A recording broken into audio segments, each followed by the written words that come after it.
The Specter of Communism in Hawaii, 1947 to 1953. Chapter 14, Changing Times. The anti-communist fervor did not disappear in Hawaii with the conclusion of the Smith Act trial. However, the immediacy of the issue vanished as quickly as the string of protest strikes that followed the conviction of Jack Hall and his co-defendants. Hawaii did not have any Julius Rosenbergs or Alger Hisses to establish a real connection between the Communist Party in Hawaii and Moscow in the minds of its residents. The narrative of communism in Hawaii, as constructed by the anti-communists, was mostly completed in the year between Governor Steinbach's Armistice Day speech in 1947 and the final termination of John and Eiko Reinecke by the Territorial Department of Public Instruction on October 29, 1948. The Izuka pamphlet and its development in the Reinecke hearing served as the primary working document of the anti-communists. Those accused of communist ties had realized from the experience of the Reineckes that the times did not permit for the luxury of a philosophical exposition of radical political beliefs. As I. F. Stone stated in 1951, if I were a lawyer with a radical client these days, I wouldn't let him assert under oath that he wasn't a two-headed calf. By 1955, the spearhead of the anti-communist campaign had been dulled.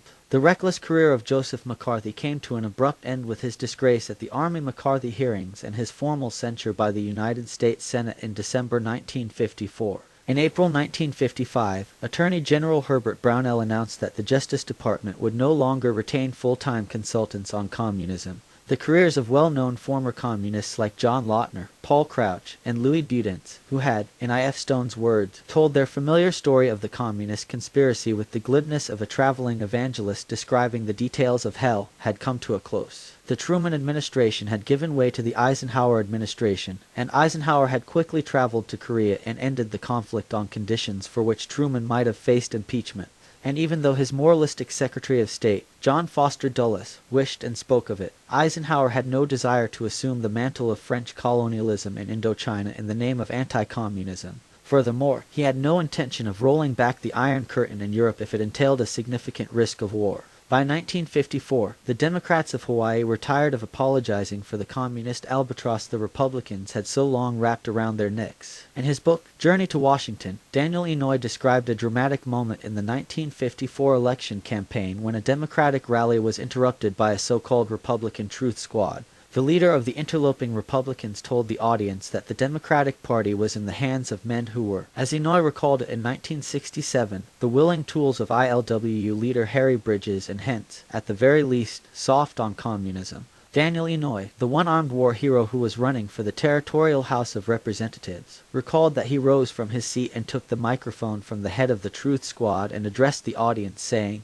"I cannot help wondering whether the people of Hawaii will not think it strange that the only weapon in the Republican arsenal is to label as communists men so recently returned from defending liberty on the firing lines of Italy and France. Let me speak for those of us who didn't come back. I know I speak for my colleagues on this platform, and for good Democratic candidates everywhere in these islands, when I say that we bitterly resent having our loyalty and patriotism questioned by cynical political hacks who lack the courage to debate the real issues in this campaign. I gave this arm to fight fascists. If my country wants the other one to fight communists, it can have it." After the dust of battle had settled in the fateful political revolution of 1954, the Democrats found themselves with a two-thirds majority in both houses of the territorial legislature. Hawaii's normal Republican majority henceforth became a normal Democratic majority. The Republicans, now a minority, continued to hammer away at the issue of communism. A review of the Republican Party platforms throughout the decade of the 1950s shows that the Republicans pledged themselves to oppose communism and to support the Territorial Subversive Activities Commission.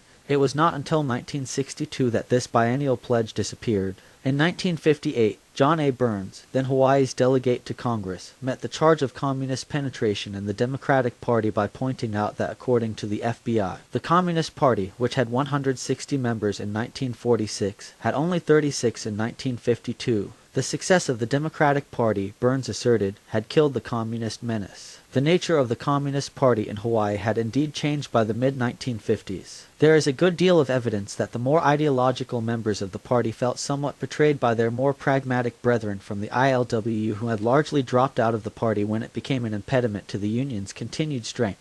The ILWU had become a part of the new establishment, and as Jack Hall said in 1968, The radicals are no longer in the unions. They are on the campuses. The ILWU became so much a part of the establishment that upon his death in 1971, Jack Hall was treated as a labor statesman by friend and former foe alike. Gene Hunter, associate editor of Hall's old nemesis, the Honolulu Advertiser, wrote, "Although sometimes accused of being a communist and once arrested for allegedly conspiring to teach and advocate the overthrow of the United States government, a violation of the Smith Act, Mr. Hall, long before his death, was recognized as a respected community leader, working on a variety of civic programs with some of the same businessmen he at one time counted among his bitterest enemies. Throughout his life he was to fight for racial equality, for higher wages and better working conditions for laboring men and women, and for the improvement of social conditions which he found abhorrent, sometimes at peril to his life and reputation. The specter of communism in Hawaii was kept alive on the national scene until statehood was achieved in 1959, but it was maintained primarily as a convenient diversion for racist Southerners such as James O. Eastland, Democrat from Mississippi, and Olin D. Johnston, Democrat from South Carolina, who brought their Senate Internal Security Subcommittee to Hawaii for 6 days of hearings in November and December of 1956. At the hearings, former Governor Ingram M. Steinbach sought to justify his anti-communist actions during his governorship. The then-governor, Samuel Wilder King, sought to demonstrate that he was as much against communism as anyone. The head of the Territorial Subversive Activities Commission complained to the senators that the Democratic legislature in Hawaii had cut the commission's 1956 budget request by more than 50%.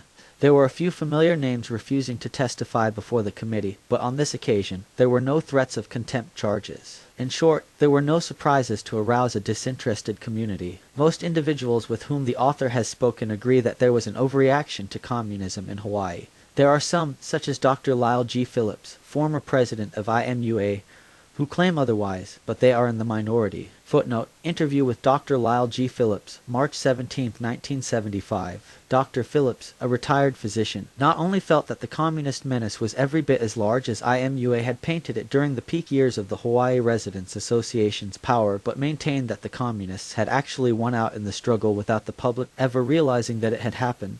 Dr. Phillips bemoaned the fact that IMUA no longer receives the support it formerly got from the Big Five and the trusts. They quit a few years ago, Dr. Phillips told the author, and IMUA is falling apart now. Footnote end. In 1975, A.S. Spicer, the editor of the Honolulu Star Bulletin, spoke about his experience covering the political scene in the late 1940s and early 1950s. Spicer acknowledged that there was an overreaction to communism during this time, but he also emphasized that this must be understood within the context of the pervasive fear that dominated the era. Footnote, interview with A.S. Spicer, March 21, 1975. Mr. Spicer indicated to the author that the greatest fear existed during the time of the 1949 dock strike when so many institutions, all in a state of flux, were so severely tested. Footnote end. Howard K. Hoddick, a successful attorney in Honolulu in 1975 and one of the key figures in the Smith Act trial, reflected on the trial nearly 25 years later. As acting United States Attorney, Hoddick had been responsible for preparing the government's case against the Hawaii Seven.